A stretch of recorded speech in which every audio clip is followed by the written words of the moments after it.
Hello everyone, ayan. Kung noong bagyong Christine ay dinaanan na to ng galing sa ilog.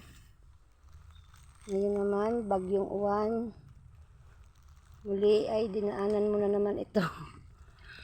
Nagbabaka sakali na marikrapan pero hindi pa. Hindi pa rin.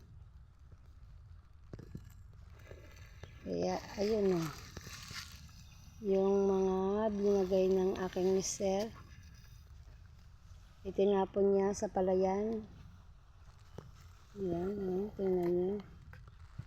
Maraming basura. Yan. Panibagong trabaho na naman.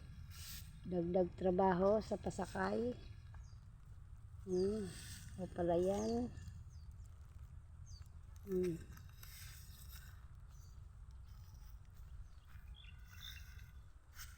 Guys, hirap ng buhay ng magsasaka kung ganito ang mangyayari palagi sa iyong palayan.